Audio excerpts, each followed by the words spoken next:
Hey you guys, there are so many things that happened today. I mean, so many. No, there are things that happened today, and I just can't wait to tell you all about it. Okay, so it is currently 7 p.m. Yes, I know. I feel like doing it in all of in a block is easier for me for editing, so if you don't like it, oh well. We are Tuesday, January 18? No, 17. Today was, so honestly, I began the day at around, I arrived here, it was maybe 10:45. It was so slow, oh my goodness. So my first order, I think, was this one. I arrived at 10:45 and my first order was at 11:40. Oh, I just accepted an order. I wanted to click on the freaking picture. $11 for 2 miles, I think. Well, I guess I will do it and I will come back later to tell you all about my day. Okay, so finally I have a moment. I mean, I'm home. I couldn't record before. My first order was a $12 order, going kind of far, but I was like, you know what? You just waited like an hour, so might as well just do something. It was a house and I think everything was in stock. I had to actually go at the guest services, so because they keep like intimate stuff like intimate feminine wash and condoms and lubes behind the counter, so you actually have to go and ask. She tipped $3. It was a leave at door. It took me 13 minutes to shop. I don't know why it took me so long because it was not that many items, 6 items. I guess I was talking to somebody, as I always do. And then I accepted a $19 order. I couldn't take a screenshot because it popped on my screen and I literally clicked on it because I was about to click on something else. And so I didn't realize it was him at first because otherwise I would have dropped the order. It was for Ian, and Ian is the dude that actually reduced my tips to $1 on Christmas Eve. And I realized it when I arrived in front of his building. So that sucks because I was like, I wonder if he's gonna do it again. He met me at the door. His notes were like, call me when you're here. And he came to the door and he picked up his order. And what a surprise, an hour later, you received a $1 tip. So yeah, he did this again. I actually need to call Uber to report him, and I want him blocked. I don't want to receive any of his orders anymore. But yeah, that kind of sucks because, and he never gave me a bad rating. So that's how I know that someone is actually like a serial tip baiter, when you don't give a bad rating. Because if you're really unhappy with the service, you're gonna remove your tip and you're gonna give a bad rating. He knows that it's probably gonna get picked up faster and he's gonna get better service. And once you've delivered, and he doesn't give you his unit number. That's the thing. I guess that's why, because he's afraid that at some point somebody's gonna come back. And he doesn't give the gate code either. So I think this dude knows very well what he's doing. He doesn't give the gate code and he doesn't give his unit number. So if he has like a driver that wants to come back and like punch him in the face, you can't, because you literally don't know where he lives. Like, you know the building, but then even if somebody lets you in, you just don't know which unit it is. So I think this dude has been doing this for a while now. After that, I got a $15 order going 1 mile. It was a pretty good order, 5 items. So it was a leave at door, but she actually came to meet me at the front door. So, you know, I can't ask for better. It was super easy.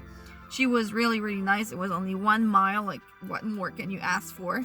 And on my way back to the store, I don't know if it's on my way back actually. No, a few minutes later. Oh, no, it was on my way back. On my way back, I got a $21 order for 5 miles, 18 items. It was going to a house, and she chose replacements for literally everything. The drive was not too bad. It was like maybe 13 minutes, so it's okay. She tipped $5, and that's funny because when I arrived, a car parked behind me, and I was like, okay, I mean, that's weird, but okay. I go deliver, I take the picture and all of that, and I see a girl coming out of that car with a Doordash bag with food, and I guess for the same customer than me. She saw me put the bag in front of the door and take a picture, and she was like, Chloe was the name of the customer. And in my head, I was like, you just literally saw me go up to the door, deliver the bags, take a picture, and leave. Why would you assume that I'm the customer? I don't know. I feel like a lot of people just don't think. So I got Top Dasher again this week thanks to my shop and deliver orders that I'm doing. I thought they stopped doing this because I did not receive it yesterday, and I thought you were supposed to receive it on Mondays. I don't know, but no, I still have it. So super grateful for that, because I'm not gonna lie, I really like the fact that you can dash now anytime. Then I got a $22 order going 2.4 miles. He wanted like a bunch of produce and packs of Pepsi and Coke. Everything was in stock, and it was a house, super easy delivery, leave at my door. And this order, I think, ended up being like higher than expected, and I was so surprised because I was really not expecting it to be higher. They literally tipped me $20. I was so surprised. I was like, what? Because it was not that big of an order. It was not like a large order. Then I got a $19 order on Doordash for Kelly, so I've delivered to her plenty of times. 23 items, 1.2 miles. She's really like 3 minutes from the store. And while I was in the store, I actually stacked that $19 order with a $28 order on UberEATS. And again, I was trying to type a message to her, to Kelly, because the dog food was out of stock, and I pushed on the order and I couldn't take a screenshot. But it was, where was it going? Oh yeah, to the beginning of the hills. I guess she was like maybe 1.5 miles away from the store. This one was a large order. I think it was like 38 items. But I decided to do both at the same time because, I mean, Kelly had a substantial amount of items, like 23. You know, it's not like when you have one order that's like 2 items and then you're in the store forever and the customer is like, so what are you doing? You know, it's like she had 23 items and it was all scattered throughout the store. So, you know, I just did both together. The Uber Eats customer was not answering the phone though.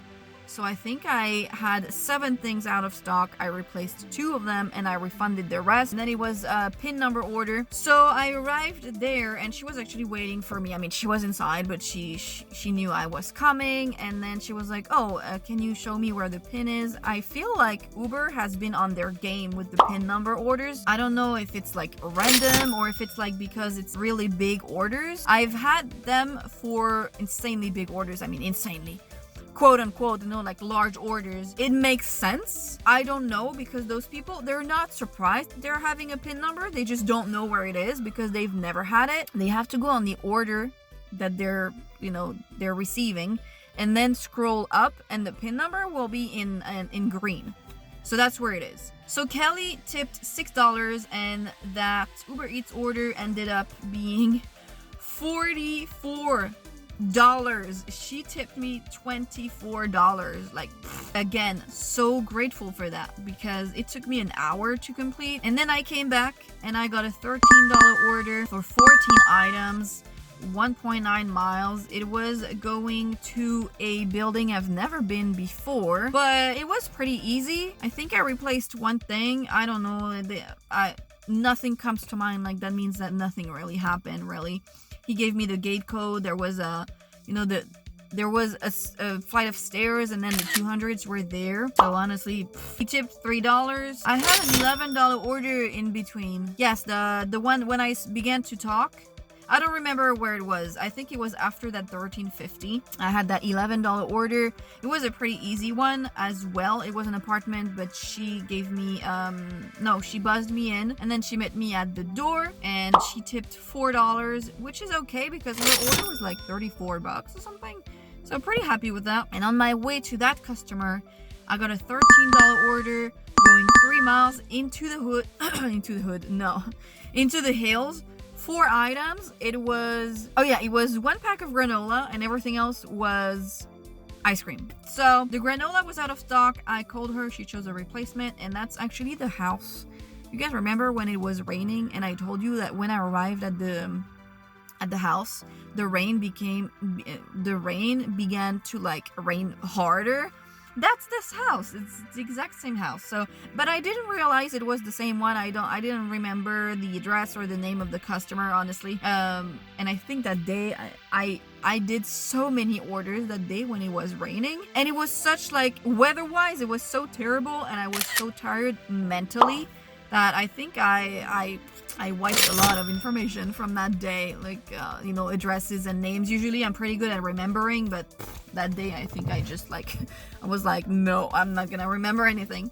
And she tipped $5, so good, because like I said again, like 1 pack of granola and ice cream, how much can that be? I don't remember, so I can't tell you. I hope you guys enjoyed the video, and if you did, please consider subscribing, and I will see you in the next video. Peace.